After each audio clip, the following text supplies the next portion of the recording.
Hello दोस्तों, I shall seal the heaven novel explanation में आपका स्वागत है। अध्याय 98 लाल रस्सी की घाटी। धीरे धीरे समय बीतता गया। जल्द ही आधा महीना बीत गया। एक खास रात को पूरा चांद बहुत चमकीला था, ज्यादातर तारों को मात देते हुए। यह आसमान में लटका हुआ था, धरती को कोमल चांदी जैसी रोशनी से भर रहा था। ऐसा लग रहा था कि यह घाटियों के समूह पर विशेष रूप से चमक रहा था, खासकर उस घाटी पर जहां मेन हाउस स्थित था। जैसे ही यह धुंध पर चमक रहा था, यह उबलने लगा, धीरे धीरे एक भंवर की तरह घूमने लगा। घाटी के बाहर सातों साधक इंतजार कर रहे थे, उनकी आंखें चमक रही थी। वे घाटी के भीतर धुंध को घूर रहे थे, उनके चेहरों पर प्रत्याशा के भाव थे। समय आ गया है, मेढक बूढ़े ने धीमी आवाज में कहा। उसके मुंह से शब्द निकलते ही धुंध के भीतर से एक गुर्राहट की आवाज सुनाई दी। आवाज अस्पष्ट थी, लेकिन जब कानों तक पहुंची तो दिल को छू गई। चटकने की आवाजें गूंज उठी और घाटी के भीतर का कोहरा उमड़ पड़ा। समय बीतता गया, गुर्राहट की आवाज और भी साफ होती गई, और भी चटकने की आवाजों के बीच धुंध घूमती रही और तब तक घूमती रही जब तक कि वह एक विशाल भंवर नहीं बन गई। धुंध के भंवर के किनारे आसपास की चट्टानों की दीवारों को भेदने में सक्षम लग रहे थे, जिससे वे पिघल रही थी। चट्टानों के किनारों से तरल चट्टान नीचे गिर रही थी। उसी समय भंवर के भीतर से एक लाल रस्सी प्रकट हुई। ये किसी व्यक्ति की बाह जितनी मोटी थी और इतनी लाल थी मानो इसे अनगिनत लोगों के खून से रंगा गया हो। भंवर और रस्सी दोनों के घूमने पर हवा में एक मधुर ध्वनि भर गई। जैसे ही रस्सी प्रकट हुई, सातों लोग जीवंत हो उठे। मेढक बूढ़े की आंखें चमक उठी।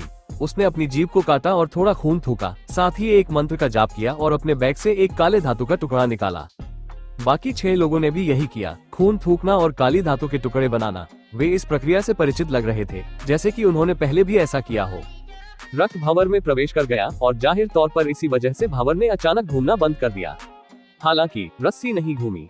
सातों व्यक्तियों के काले चिप्स हवा में घूमे और फिर एक साथ मिलकर एक काली तलवार का रूप ले लिया। तलवार घाटी के ऊपर तैरती हुई लाल रस्सी की ओर इशारा कर रही थी, जिसने फिर घूमना बंद कर दिया। धीमी आवाज में चिल्लाते हुए टॉड गीजर ने दोनों हाथों से लाल रस्सी को पकड़ने के लिए आगे की ओर उड़ान भरी। उसने बिना किसी हिचकिचाहट के उसे पकड़ लिया, इस तथ्य के बावजूद कि वह गीली लग रही थी, मानो उस पर खून लगा हुआ हो। उसके पीछे 6 अन्य लोग दिखाई दिए, रस्सी को खींचने के लिए अपनी ताकत एक साथ जुटाए। जैसे ही उन्होंने ऐसा किया, पूरे इलाके में एक जोरदार गर्जना गूंज उठी। रस्सी धीरे धीरे भंवर से 30 मीटर दूर निकल आई। जैसे ही ऐसा हुआ, एक काले रंग की क्यूई बाहर निकली और पूरे इलाके को भर दिया। आखिरकार यह उस जगह पर पहुंच गई जहां मेन हाउ की गुफा थी और इसे जलमग्न कर दिया। 300 मीटर पर हमें जैड स्पिरिट स्टोन मिला। 600 मीटर में हमें जहरीला मियाजमा मिला। पिछली बार हम 900 मीटर आगे बढ़े थे और पत्थर से सीलबंद जानवर को पकड़ा था। आज हम पूरी ताकत से आगे बढ़ेंगे और 1500 मीटर तक पहुंचेंगे। ठीक है, हमारे कबीले के प्राचीन अभिलेखों के अनुसार अगर हम 1500 मीटर तक बाहर निकल सकते हैं तो ये पहली सील खोल देगा और कबीले की पैतृक आत्मा जाग जाएगी। यह एक जहर नींव का निर्माण करेगा और हमारे खेती के आधार एक और स्तर पर चल सकते हैं। सातों लोगों की आंखें चमक उठी और उन्होंने रस्सी को जोर से खींचा। भंवर का तल दिखाई नहीं दे रहा था, वहाँ केवल कालापन था। ऐसा लग रहा था जैसे लाल रस्सी का कोई अंत ही नहीं था। रस्सी पर हर खींचतान से आसपास की घाटी हिलने लगती थी। जमीन हिल रही थी, मानो रस्सी का सिरा धरती के बिल्कुल अंदर घुस गया हो। जैसे जैसे वे खींचते गए, धमाकेदार आवाजें सुनाई देने लगी। 900 मीटर लंबी रस्सी के उभरने के साथ ही और भी ज्यादा जहरीला धुआं बाहर आने लगा। अचानक भंवर की गहराई से सड़ी हुई मछली जैसी बदबू आने लगी। ऐसा लग रहा था कि यह बदबू पहले कभी नहीं आई थी। सातों लोगों के चेहरे बदल गए। हालांकि रस्सी के आसपास का क्षेत्र स्वाभाविक रूप से बदबू और धुंध से सुरक्षित लग रहा था। उनके चेहरे पीले पड़ गए। सातों लोगों ने अपने दांत पीस लिए और रस्सी पर एक बार फिर से सांस लेने लगे। 1350 मीटर, 1380 मीटर, 1400 मीटर, पुरुषों ने हौंकते हुए कहा। उन्होंने अपनी साधना आधार की 70 से 80% शक्ति खर्च कर दी थी। बिना किसी हिचकिचाहट के उन्होंने औषधीय गोलियां अपने मुंह में डाली और एक बार फिर रस्सी को खींचा। 7 में से 5 पुरुषों को खून की खांसी हुई। जल्द ही केवल टॉड गीजर और दूसरा आदमी जो क्यूई संघनन के 9वें स्तर पर था ही आगे बढ़ पाया। उन्होंने अपने दांत पीस लिए, अपने शरीर को कांपने से रोकने में असमर्थ। मैं अपनी सीमा पर हूँ, मेढक बूढ़े ने दहाड़ते हुए कहा। उसने अपनी जीभ की नोक को काटा और थोड़ा और खून थूका। जैसे ही उसने ऐसा किया, घाटी के किनारे से प्रकाश की एक काली किरण निकली। यह एक विशाल मेढक में बदल गया, जिसने अपना मुंह लाल रस्सी पर दबा लिया। जैसे ही उसने नीचे काटा, उसका शरीर मुरझाने लगा, लेकिन उसने मजबूती से पकड़ बनाए रखी और खींच लिया। इसके बाद एक सेंटीपीड बाहर आया, साथ ही कई मानव आकार की मकड़ियां भी, जिन्हें पुरुषों ने रस्सी खींचने के लिए बुलाया। यहाँ तक कि पक्षी के कंकाल वाला विशाल पत्थर भी बाहर उड़ गया। ऐसा लग रहा था कि इसकी चमक लाल रस्सी खींचने में सहायक हो रही थी। 1430 मीटर, 1460 मीटर, 1490 मीटर, सड़ांध की बदबू और भी तेज हो गई। ऐसा लग रहा था कि घाटी में लाश की बदबू भर गई है। ऐसा लग रहा था कि रस्सी जल्द ही 1500 मीटर दूर खींच ली जाएगी। भंवर से एक तीखी चीख निकली जो दुष्टता से हवा को चीरती हुई निकल गई। चीखें और भी तेज होती गईं। ऐसा लग रहा था कि वे उम्मीद से भरी हुई है। लेकिन 1500 मीटर के निशान तक पहुंचने से पहले अभी भी 10 मीटर की दूरी तय करनी थी। 7 आदमियों द्वारा बुलाए गए जहरीले जानवर एक एक करके फट गए, आगे बढ़ने में असमर्थ। जैसे जैसे वे मरते गए, 7 आदमियों के चेहरे पीले पड़ गए। रस्सी अचानक उनके हाथों से फिसल गई और वापस भावर में चली गई। अगर उन्होंने इसे नहीं छोड़ा होता तो वे इसके साथ भावर में चले जाते। रस्सी को वापस अंदर खींचते हुए लोग चुपचाप देखते रहे। भूल जाओ, हम अगले महीने फिर कोशिश करेंगे। हाँ, वह दिन आएगा जब हम 1500 मीटर लंबी रस्सी खींच लेंगे। मैं जल्द ही अपने साधना आधार में सफलता प्राप्त करूंगा। एक बार जब मैं क्यूई संघनन के 9वें स्तर पर पहुंच जाऊंगा तो हम निश्चित रूप से सफल हो सकेंगे। वह बाहरी व्यक्ति 9वें स्तर का है। अचानक उनमें से एक आदमी ने कहा, हमें चीजों को और जटिल बनाने की जरूरत नहीं है। वह बाहरी व्यक्ति शायद पहले ही मर चुका है। वह धुआंधार बारिश की वजह से मारा गया है। भले ही वह फाउंडेशन की स्थापना के चरण में था, लेकिन वह इसका सामना नहीं कर सकता था जब तक कि वह हमारे वंश का न हो। सातों ने इस मामले पर थोड़ी देर और चर्चा की, फिर तितर बितर हो गए। 3 दिनों तक घाटी में कोहरा छाया रहा और फिर धीरे धीरे शांत हो गया। धीरे धीरे उस क्षेत्र में आध्यात्मिक ऊर्जा फिर से घनी हो गई और धुंध छट गई। अमर गुफा के भीतर मिंग हाओ ठंडी आंखों से देख रहा था। बिजली के चापदार क्षेत्र से घिरे होने के कारण उसने 3 दिनों के दौरान जो कुछ भी हुआ था उसे स्पष्ट रूप से देखा था। जहां तक धुंध का सवाल है, बिजली के झंडे ने उसे तुरंत खत्म कर दिया और मिंग हाओ किसी भी नुकसान से सुरक्षित रहा। उन्हें लगता है कि मैं मर चुका हूँ। यह अच्छी बात है। मिंग हाओ की आंखें चमक उठी। मुझे यकीन नहीं है कि यह सब सुब्लिम स्पिरिट शास्त्र की वजह से है या शायद राक्षसी कोर की वजह से। ... मेरा फाउंडेशन स्थापित करना बहुत मुश्किल होता जा रहा है। उसने अपना सिर नीचे किया और एक और फाउंडेशन स्थापना गोली उठाई। उसने भौहें सिकोड़ी। अब तक वह थोड़ा संदिग्ध था। क्या सुब्लिम स्पिरिट शास्त्र में बताई गई साधना विधि असली विधि थी, या पेट्रियार्क रिलायंस ने अपनी खुद की राक्षसी साधना प्रथाओं के अनुसार इसे बदल दिया था? जानने का कोई तरीका नहीं था। मिंग हाओ की आंखें दृढ़ संकल्प से चमक उठी क्योंकि उसने फाउंडेशन स्थापना गोली को अपने मुंह में डाला और ध्यान करने के लिए अपनी आंखें बंद कर ली। उसका कोर सागर हिंसक रूप से दहाड़ रहा था, उबल रहा था और जमने के साथ ही मंथन कर रहा था। ऐसा लग रहा था कि वह एक दाव स्तंभ बना रहा है, लेकिन ऐसा करना अविश्वसनीय रूप से कठिन था। फाउंडेशन एस्टेब्लिशमेंट पिल के साथ भी वह सफल नहीं हो पाया। ये कहा जा सकता है कि फाउंडेशन की स्थापना पहली सच्ची बाधा है जिसे वास्तविक साधना के मार्ग पर पार किया जाना चाहिए। एक फाउंडेशन की स्थापना की गोली केवल सफलता की संभावना को लगभग 10% तक बढ़ा सकती है। भले ही वह क्यूई संक्षेपण के महान चक्र तक पहुंच गया था और उसकी अव्यक्त प्रतिभा बढ़ गई थी, फिर भी यह एक आसान बात नहीं थी। समय बीतता गया। पलक झपकते ही 3 महीने और बीत गए। उस दौरान हर पूर्णिमा को 7 लोगों ने लाल रस्सी को खींचने की कोशिश की। कई बार वे मिंग हाओ की अमर गुफा में उसकी लाश को निकालने की कोशिश करने आए, लेकिन गुफा की सुरक्षा पेट्रियार्क रिलायंस के लाइटनिंग फ्लैग द्वारा की जा रही थी। कुछ महत्वहीन क्यूई कंडेंसेशन कल्टीवेटर्स के पास अंदर जाने का जरा भी मौका नहीं था। वे सोचने लगे कि मिंग हाओ वास्तव में मर चुका है या नहीं। 3 महीने और बीत गए, कड़ी मेहनत का आधा साल। उन्हें मिंग हाओ का नामो निशान तक नहीं दिखा। इस समय वे लगभग निश्चित थे कि वह मर चुका है। जहां तक मिंग हाओ का सवाल है, उसे भी नहीं पता था कि उसने आधे साल में कितनी फाउंडेशन स्थापना गोलियां खाई।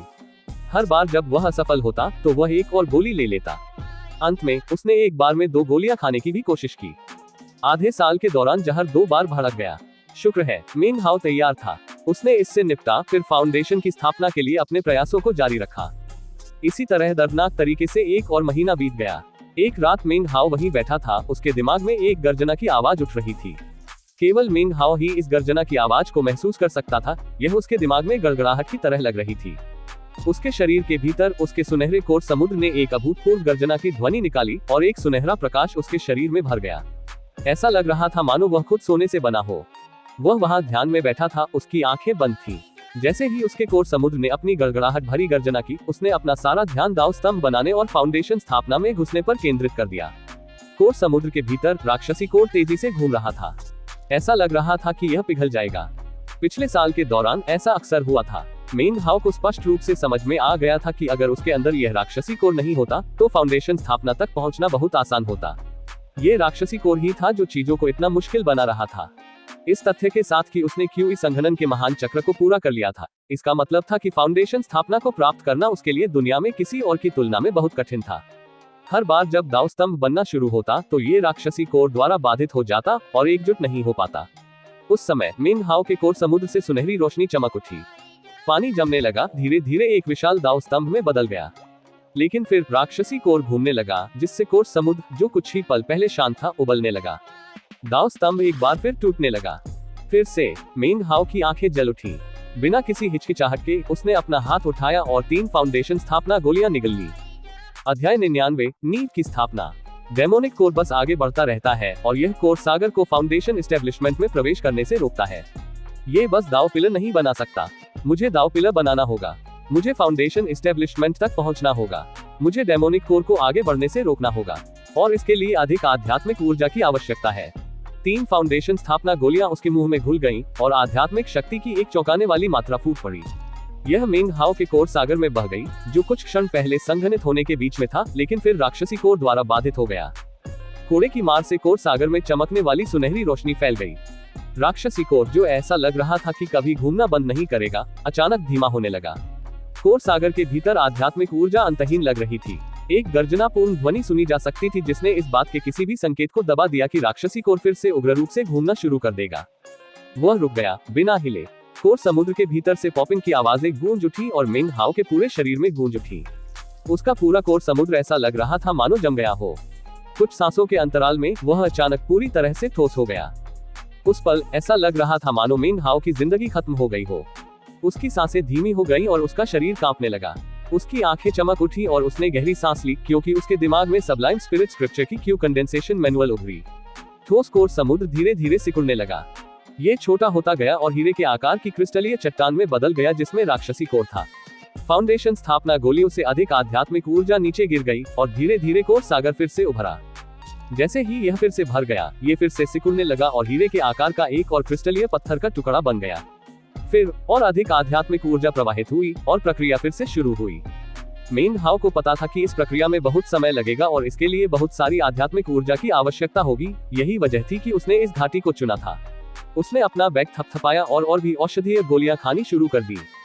बार बार उसका कोर समुद्र खुद को भरता रहा और फिर हीरे के आकार की क्रिस्टलीय चट्टान में जम गया। मिंग हाओ को समय का पता ही नहीं चला। 1 महीना, 2 महीने, 3 महीने, 6 महीने, वसंत बीत गया और शरद ऋतु आ गई, फिर सर्दी की ठंड आ गई। मिंग हाओ को अमर गुफा में एकांत साधना करने के लिए प्रवेश किए हुए 1 साल बीत चुका था। उस वर्ष के दौरान हर पूर्णिमा को 7 साधक लाल रस्सी खींचने के लिए आते थे। उनके सर्वश्रेष्ठ प्रयास से 499 मीटर की दूरी तक खींचना संभव हो पाया। वे अंतिम 1 मीटर तक कभी नहीं खींच पाए। जैसे जैसे समय बीतता गया, सातों लोगों ने देखा कि क्षेत्र में स्वर्ग और पृथ्वी की आध्यात्मिक ऊर्जा कम हो गई थी। बेशक यह मिंग हाओ द्वारा अवशोषित किया जा रहा था, लेकिन वे यह नहीं जानते थे और यह पता नहीं लगा सके कि ऐसा क्यों हो रहा था। उन्होंने उस क्षेत्र की खोज की, लेकिन कुछ भी नहीं मिला। उन्होंने इस घटना को मिंग हाओ से जोड़ने के बारे में भी नहीं सोचा। 1 साल बीत चुका था, जो उनके दिमाग में इस बात का सबूत था कि वह मर चुका था। वो आदमी जिसने उस साल अपना स्पिरिट स्नैक खो दिया था, अक्सर मिंग हाओ की अमर गुफा की ओर ठंडी हंसी के साथ देखता था। अपने स्पिरिट स्नैक की मौत के बाद उसके मन में मिंग हाओ के लिए गहरी नफरत पैदा हो गई थी। उसने कई बार गुफा में घुसकर मिंग हाओ की लाश से उसके खजाने को इकट्ठा करने की कोशिश की, लेकिन वो कभी सफल नहीं हो सका। समय बीतता गया, 1 और आधा साल। मिंग हाओ अब 1.5 साल से एकांत ध्यान में था। एक देर रात उसका कोर सागर फिर से हीरे के आकार की क्रिस्टलीय चट्टान में जम रहा था। ये 100वां टुकड़ा था। एक गर्जना की आवाज सुनाई दी और हीरे के आकार की 100 चट्टानें अचानक आपस में जुड़ने लगी। धीरे धीरे वे एक पारदर्शी क्रिस्टलीय दाव स्तंभ में बदल गई। नींव स्थापना दाव स्तंभ। जैसे ही दाव स्तंभ प्रकट हुआ, मिंग हाओ की बेचैन सांसें शांत हो गई। उसकी आंखें धुंधली हो गईं और उसके आंतरिक अंगों की कार्यप्रणाली धीमी हो गई। वो गतिहीन हो गया, यहाँ तक कि उसका रक्त संचार भी रुक गया। उसका पूरा व्यक्तित्व निलंबित अवस्था में लग रहा था। सब कुछ पूरी तरह शांत था। मिंग हाओ को पता था कि यह फाउंडेशन की स्थापना तक पहुंचने की प्रक्रिया का दूसरा चरण था। ये पुनर्प्राप्ति थी। वह वहां क्रॉस लेग बैठा था। उसका मन सबलाइम स्पिरिट शास्त्र के क्यूई कंडेंसेशन मैनुअल से गूंज रहा था। वह एक बहुत ही अजीब स्थिति में डूब गया। भले ही उसके रक्त और मांस में कोई बदलाव नहीं दिख रहा था, लेकिन वास्तव में वे बदल रहे थे। वे इस तरह से बदल रहे थे जिससे आध्यात्मिक शक्ति को अवशोषित करना बहुत आसान हो गया। उसके क्यूई मार्ग बड़े हो गए। उनमें से कोई आध्यात्मिक शक्ति प्रवाहित नहीं हुई। हालांकि वे अधिक कठोर, दृढ़ और चिकने हो गए। उसकी हड्डियां भी अलग थी, यहाँ तक कि कुछ जगहों पर क्रिस्टल जैसी भी। वह रूपांतरित हो रहा था, नश्वर से अलग कुछ बन रहा था। इन परिवर्तनों ने उसके पूरे शरीर को हिला दिया। उसके बाल बहुत लंबे हो गए और वह पहले से अधिक लंबा हो गया। उसके भीतर अब कोई कोर सागर नहीं था, बल्कि एक सुनहरा दाव स्तंभ था। यह एक सपाट गोलाकार मंच था जो चमकता नहीं था, बल्कि अंधेरा और कुछ हद तक अकेला लग रहा था। यह उस जगह पर तैर रहा था जहां कभी कोर सागर हुआ करता था। अगर आप ध्यान से देखें तो आप दाव स्तंभ के ठीक बीच में मिंग हाओ के राक्षसी कोर को देख सकते थे। वह वहां बिना हिले डुले पूरी तरह से और सही ढंग से दाव स्तंभ के साथ जुड़ा हुआ बैठा था। उसका दिल नहीं धड़क रहा था, उसका खून नहीं बह रहा था, उसके क्यूई मार्ग गतिहीन थे और उसकी क्यूई गायब हो गई थी। मिंग हाओ वहीं बैठा हुआ मुरझाया हुआ दिख रहा था। उसका दाव स्तंभ भी ऐसी ही स्थिति में था। उसकी सारी क्यूई चूस ली गई थी। वह इसी तरह 1 और आधे साल तक बैठा रहा। फाउंडेशन स्थापना में प्रवेश करने में उसे पूरे 2 साल लग गए थे। दूसरों को ये जानकर आश्चर्य होगा, आमतौर पर एक साधक को फाउंडेशन स्थापना तक पहुंचने के लिए सबसे ज्यादा समय आधे साल की जरूरत होती है। अक्सर इसमें सिर्फ कुछ महीने ही लगते हैं। इसके लिए जरूरी आध्यात्मिक ऊर्जा की मात्रा भी बहुत ज्यादा नहीं थी, मिंग हाओ की जरूरत के आसपास भी नहीं। मिंग हाओ द्वारा बर्बाद किया गया समय और आध्यात्मिक ऊर्जा की मात्रा सामान्य से कहीं ज्यादा थी। पिछले 6 महीने के अंत में मिंग हाओ का दाव स्तंभ कांपने और कंपन करने लगा। ये पहली चीज थी जो उसके शरीर के भीतर हरकत करने लगी। इसके बाद उसका दिल धड़कने लगा, उसकी सारी प्रणालियां हरकत में आ गईं। उसका खून बहने लगा, उसके क्यूई मार्ग काम करने लगे और उसकी क्यूई जीवन शक्ति के संकेतों से भर गई।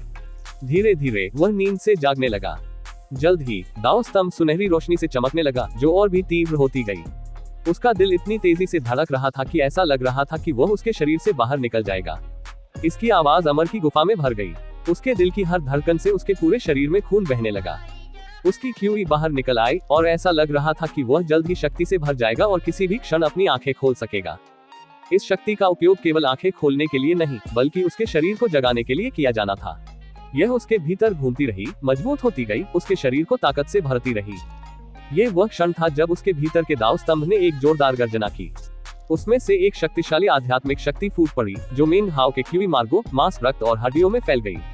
वसंत के जीवन की तरह जो एक मुरझाए हुए पेड़ को अंकुरित कर देता है, उसका शरीर जाग उठा। उसकी क्यूई मजबूत हो गई और उसके रोमछिद्रों से भारी मात्रा में गंदगी बाहर निकलने लगी, जिसकी जगह एक सुगंधित सुगंध ने ले ली जो उससे उठी। उसके लंबे बाल उसके चारों ओर लहरा रहे थे। वह आधे साल पहले की तुलना में पूरी तरह से अलग दिख रहा था। जैसे ही आध्यात्मिक शक्ति बाहर निकली, उसके क्यूई मार्ग शक्ति से भर गए और उसका रक्त तेजी से बहने लगा। उसके दिल की धड़कन ने अमर गुफा को हिला दिया और उसकी आंखें, ये वह क्षण था जब उसकी आंखें चमक उठी। उनके भीतर से एक चकाचौंध करने वाली रोशनी निकली। अगर किसी क्यूई संघनन साधक ने इसे देखा तो उनका दिमाग घूम जाएगा और उनकी साधना का आधार क्षतिग्रस्त हो जाएगा। जैसे ही उसने अपनी आंखें खोली, घाटी में आध्यात्मिक ऊर्जा बह गई। ऐसा लगा जैसे मिंग हाओ एक ब्लैक होल बन गया था, जो नजर आने वाली सारी आध्यात्मिक ऊर्जा को निगल रहा था। यह उसके छिद्रों से होते हुए दाव स्तंभ में समा गया, जो और भी ज्यादा चमकीला होता गया। मिंग हाओ की क्यूई और भी ज्यादा शक्तिशाली हो गई। उसके मन में शक्ति की भावना पनपने पर उसका दिल धड़क उठा। उसे बिना किसी संदेह के पता था कि सिर्फ अपना हाथ उठाकर वह पूरी अमर गुफा को ध्वस्त कर सकता है। यह उसके भौतिक शरीर, उसके मन और उसकी साधना के आधार पर आधारित आत्मविश्वास था। उसके मन में आध्यात्मिक भावना बड़ी हो गई। क्यूई संघनन के महान चक्र को पूरा करने में उसने जो अनुभव किया था, उसके कारण उसकी आध्यात्मिक भावना एक उच्च स्तर तक उछल गई। उस समय ये औसत फाउंडेशन स्थापना चरण साधक की तुलना में कहीं अधिक शक्तिशाली थी। वास्तव में उसकी आध्यात्मिक समझ उस स्तर से पूरी तरह से बढ़कर थी जो एक साधक के पास प्रारंभिक आधार स्थापना चरण में होनी चाहिए। ये वास्तव में मध्य आधार स्थापना चरण के बराबर थी और फाउंडेशन स्थापना साधकों के लिए आध्यात्मिक भावना ही सब कुछ थी। मिंग हाओ की सांसें गूंज उठी। स्वर्ग और पृथ्वी की आध्यात्मिक ऊर्जा उसमें भर गई और दाव स्तंभ और अधिक चमकीला होता गया। जल्द ही उसका पूरा शरीर सुनहरी रोशनी से चमक उठा। फाउंडेशन एस्टेब्लिशमेंट कल्टीवेटर की शक्ति क्यूई कंडेंसेशन कल्टीवेटर से कहीं ज्यादा है। अपने दिमाग को घुमाकर वह 500 मीटर के भीतर सब कुछ ऐसे देख सकता था जैसे कि वह उसके अपने दिल के अंदर हो। यह आध्यात्मिक समझ थी। प्रारंभिक आधार स्थापना चरण में एक साधक सामान्यतः केवल 200 मीटर आगे तक ही आध्यात्मिक इंद्रिय का प्रयोग कर सकता है। शुरुआती फाउंडेशन स्थापना चरण, मिंग हाओ ने धीरे से कहा। जैसे ही उसकी आवाज गूंजी, उसका चेहरा जोश से चमक उठा। उसकी आंखें चमक उठी और उसने गहरी सांस ली, दाव स्तंभ द्वारा उत्सर्जित आध्यात्मिक ऊर्जा की शक्ति को महसूस किया। उसकी शक्ति उस शक्ति से 100 गुना अधिक मजबूत थी जो वह आधे साल पहले क्यूई संघनन के 13वें स्तर के शिखर पर उपयोग कर सकता था। बेशक 100 गुना का यह अंतर क्यूई संघनन के 9वें स्तर की तुलना में नहीं था, बल्कि 13वें स्तर की तुलना में था। मिंग हाओ के लिए यह एक पूर्ण और सर्वथा परिवर्तन था। यही कारण है कि फाउंडेशन स्थापना साधक क्यूई संघनन साधकों के साथ इतनी आसानी से जमीन को साफ कर सकते थे। क्यूई संघनन का मुख्य सागर 100 बार जम जाता है और फाउंडेशन स्थापना दाव स्तंभ बन जाता है। इस रात मिंग हाओ ने जो बदलाव अनुभव किया था उसने उसकी शक्ति को ऊपर की ओर उछाल दिया। इसकी तुलना नहीं की जा सकती। अध्याय 100 दोषहीनता के विरुद्ध ब्लेड। जब मिंग हाओ ने अपनी आध्यात्मिक भावना भेजी तो उसे यह महसूस होने लगा कि वह स्वर्ग और पृथ्वी से अलग हो गया है। वह इस अनुभूति से परिचित था। यह उसी तरह की अनुभूति थी जो उसे तब हुई थी जब वह क्यूई संघनन के 10वें स्तर पर था या 13वें पर। हालांकि अब यह अनुभूति और भी प्रबल थी, मानो स्वर्ग ने उसकी साधना को बिल्कुल भी बर्दाश्त नहीं किया। और फिर भी अस्वीकृति के साथ उसने एक अलग अवस्था की ताकत महसूस की।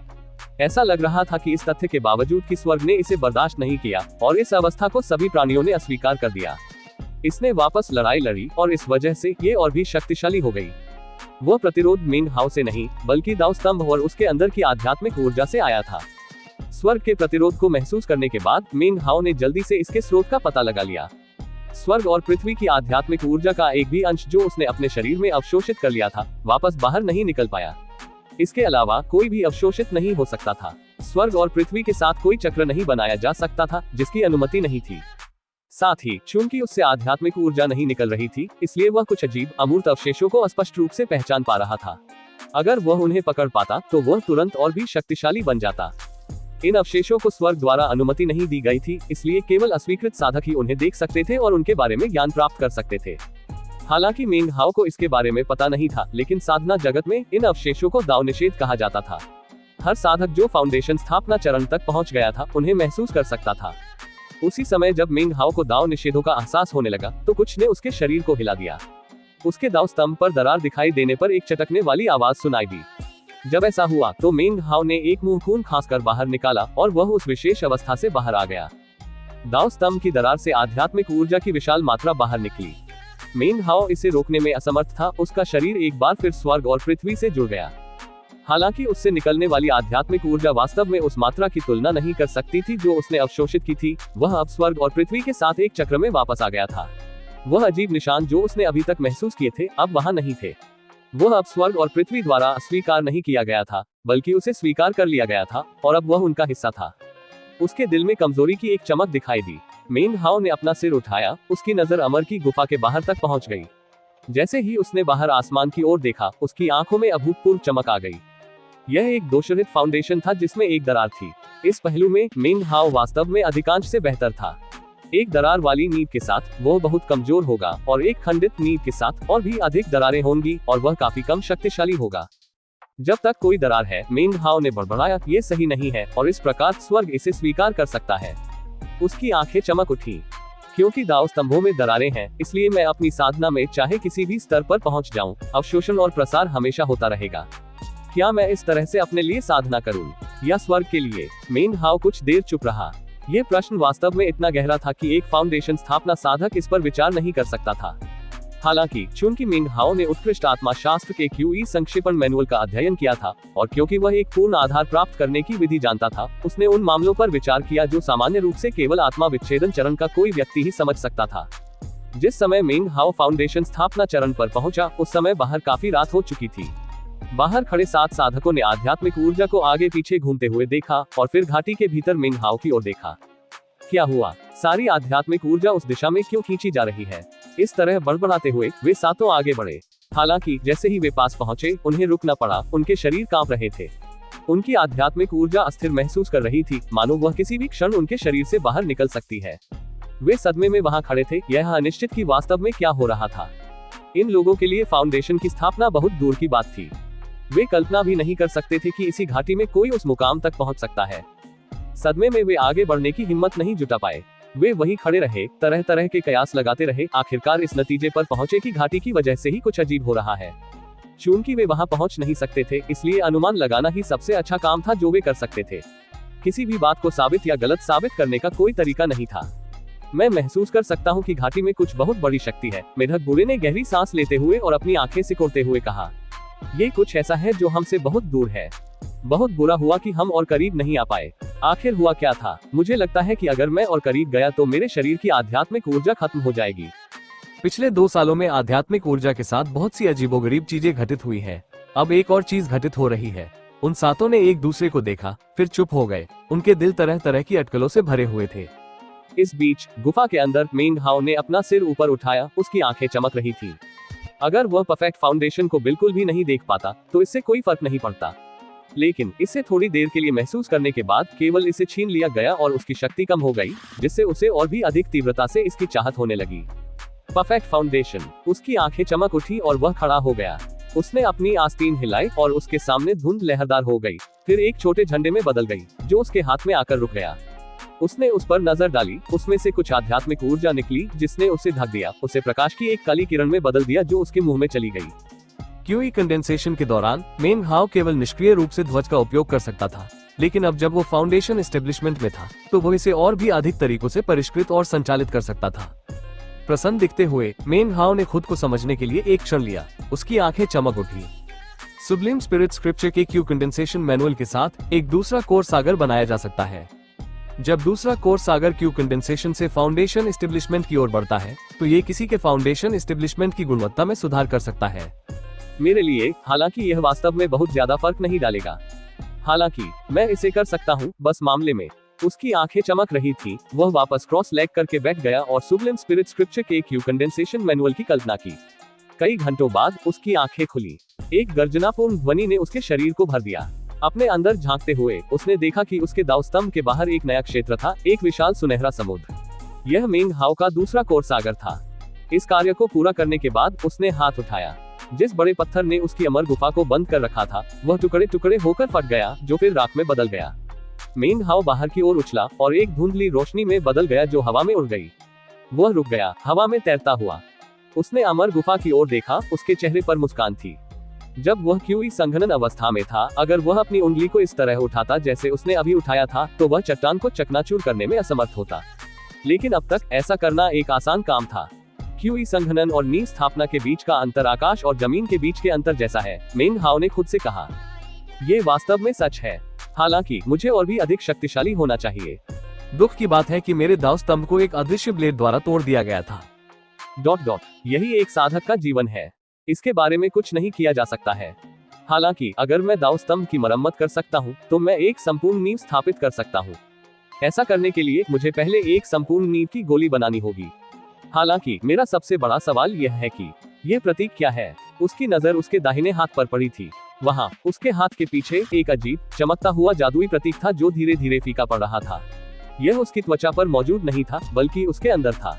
इसे देखते हुए मेंग हाओ को लगा कि यह बहुत लंबे समय से वहां मौजूद था। ये पहली बार था जब उन्होंने इसे देखा था और उन्हें इस बात का कोई अंदाजा नहीं था कि यह फाउंडेशन एस्टेब्लिशमेंट के साथ क्यों दिखाई दिया था। प्रतीक फीका पड़ गया और मेंग हाओ ने भौहें सिकोड़ ली। इससे उसे किसी तरह का खतरा महसूस नहीं हुआ। वास्तव में ये कुछ हद तक जाना पहचाना लग रहा था। उसने कुछ देर तक इसके बारे में सोचा, लेकिन इसके स्वभाव के बारे में कोई सुराग नहीं जुटा सका। उसने इसे अपने दिमाग में एक तरफ रख दिया और फिर चारों ओर देखा। वह धुंध से घिरा हुआ था जिसने उसके शरीर को पूरी तरह से ढक लिया था और उसे किसी भी दर्शक से पूरी तरह से छिपा दिया था। इस समय वह मध्य हवा में मंडरा रहा था, लेकिन वह जानता था कि अगर वह चाहे तो बस आगे बढ़कर उड़ सकता है। अजीब प्रतीक के मामले को पूरी तरह से अलग रखते हुए मेंग हाओ ने विचार करना शुरू किया कि क्यूई कंडेंसेशन चरण में उड़ान क्यों संभव नहीं है। क्यूई कंडेंसेशन के दौरान सच्ची उड़ान संभव नहीं है क्योंकि शरीर में पर्याप्त आध्यात्मिक ऊर्जा नहीं होती है। इसलिए शरीर को हवा में सहारा नहीं दिया जा सकता। उड़ान केवल जादुई वस्तुओं की सहायता से ही संभव है। हालांकि फाउंडेशन स्थापना चरण के दौरान शरीर के भीतर आध्यात्मिक ऊर्जा क्यूई कंडेंसेशन चरण की तुलना में 100 गुना अधिक होती है। चूंकि इतनी आध्यात्मिक ऊर्जा को एक दाव स्तंभ में मिला दिया गया है, इसलिए शरीर को हवा में सहारा दिया जा सकता है और वह वास्तव में उड़ सकता है। कुल 9 दाव स्तंभ हैं जो पूरे फाउंडेशन स्थापना चरण में दिखाई देते हैं। 3 स्तंभ शुरुआती स्तर के शिखर को दर्शाते हैं, 6 स्तंभ मध्य स्तर के शिखर हैं और 9 स्तंभ चक्र को पूरा करते हैं। अभी मेरे पास एक स्तंभ है। मेंग हाओ ने क्षेत्र को भरने वाली धुंध को देखा और उसकी आंखें चमक उठी। जैसे ही वह घाटी में नीचे की ओर बढ़ा, उसका शरीर एक प्रिज्मीय किरण में बदल गया। इस जगह ने कई साल पहले दानव सीलिंग जेड से प्रतिक्रिया भड़काई थी। उस समय मेरा कल्टीवेशन बेस इतना शक्तिशाली नहीं था कि कुछ उत्तरों की खोज करना सुरक्षित हो सके। लेकिन अब मुझे सावधान रहने की जरूरत है, लेकिन मुझे लगता है कि मेरी अव्यक्त प्रतिभा और शक्ति कुछ सुरागों की तलाश करने के लिए पर्याप्त है। चमकती आंखों के साथ वह धुंध के माध्यम से आगे बढ़ा। 2 लकड़ी की तलवारें दिखाई दी जो सीटी बजाते हुए उसके चारों ओर चक्कर लगा रही थी। अब जब वह फाउंडेशन एस्टेब्लिशमेंट में था तो उसे दोनों तलवारें कुछ अलग सी लगी। हालांकि उसने उन्हें करीब से देखने के लिए समय नहीं निकाला। इसके बजाय वह धुंध के बीच से नीचे की ओर चला, ये पता लगाने के इरादे से कि यह जगह वास्तव में क्या है। मेंग हाओ के घाटी में लगभग 300 मीटर आगे बढ़ने के बाद उसके बैग में रखा दानव सीलिंग जेड चमकने लगा। मेंग हाओ ने उसे बाहर निकाला और अपने हाथ में थाम लिया। उसने अपनी गति थोड़ी धीमी कर दी, लेकिन नीचे की ओर बढ़ना जारी रखा। जैसे जैसे वह नीचे उतरता गया, धुंध और भी घनी और ठंडी होती गई। ये कुछ हद तक भयावह प्रकृति का लग रहा था, लेकिन मेंग हाओ अब क्यूई कंडेंसेशन चरण में नहीं था। अगर वह था, तो उसका शरीर शायद तापमान को झेलने में सक्षम नहीं था। आधी अगरबत्ती जलने में जितना समय लगता है, उतनी देर तक आगे बढ़ने के बाद ये दर्दनाक रूप से ठंडा हो गया, इतना कि उसे अपनी त्वचा पर ब्लेड जैसा महसूस हुआ। अंत में उसने देखा कि घाटी का तल क्या लग रहा था। यहाँ कोई वनस्पति नहीं थी, केवल अंतहीन धुंध थी। घाटी के तल पर विभिन्न पक्षियों और जानवरों की हड्डियां बिखरी हुई थी। सब कुछ शांत था। मेंग हाओ ने सावधानी से चारों ओर देखा। वह जल्दबाजी में काम नहीं करना चाहता था, बल्कि अपने आसपास की चीजों की जांच करने के लिए समय निकालता था। अंत में उसकी आंखें चमक उठी जब वे घाटी के एकमात्र हिस्से पर पड़ी जहां कोई धुंध नहीं थी। यह एक गुफा का मुख था, लगभग 9 मीटर चौड़ा। गुफा के मुहाने के किनारे मोटी मिट्टी से बने थे, जो जमी हुई लग रही थी। ये बताना असंभव था कि गुफा कितनी गहरी थी। ये पीछे की ओर स्याही जैसे कालेपन में फैली हुई थी। गुफा से बर्फीली ठंडक बाहर निकल रही थी, जो बाद में धुंध में बदल गई। गुफा के अंदर किनारे पर एक गहरे लाल रंग की रस्सी फैली हुई थी। इसके अलावा वहां और कुछ नहीं था। इस समय मेंग हाओ के हाथ में दानव सीलिंग जेड और भी अधिक चमक रहा था। ऐसा लग रहा था जैसे कोई उसे रहस्यमय अंतहीन गुफा में प्रवेश करने के लिए बुला रहा था। कौन जानता था कि अंदर क्या छिपा था। मेंग हाओ एक पल के लिए झिझका, गुफा की ओर देखते हुए। एक पल के बाद उसने अपने बैग को थपथपाया। एक उड़ती हुई तलवार दिखाई दी। ये गुफा की ओर बढ़ते हुए प्रकाश की किरण में बदल गई और फिर अंदर गायब हो गई। मेंग हाओ ने ध्यान से सुनते हुए ध्यान लगाया। जल्द ही एक ध्वनि सुनाई दी, जैसे कि धातु पत्थर से टकरा रही हो। मेंग हाओ के हाव भाव बदल गए। ये प्राचीन गुफा लगभग 2500 मीटर गहरी लगती है। वो आगे बढ़ा, गुफा के मुहाने पर रुक गया। वो एक पल के लिए झिझका, फिर अपने हाथ में चमकती हुई जेड पर्ची को देखा। उसके चेहरे पर दृढ़ संकल्प दिखाई दिया। उसने अपने बैग को थपथपाया, जिससे कई चीजें दिखाई दी। काला जाल उड़ गया, साथ ही 7 या 8 पंख भी। हालांकि उसके चारों ओर लकड़ी की तलवारें घूमने के बावजूद वह थोड़ा घबराया हुआ महसूस कर रहा था। उसने अपनी जीभ काट ली और बिजली का झंडा उड़ गया, जो एक टिमटिमाती बिजली से भरी धुंध में बदल गया, जिसने उसके शरीर को घेर लिया। अपनी विभिन्न जादुई वस्तुओं से घिरा हुआ मेंग हाओ गुफा में प्रवेश कर गया।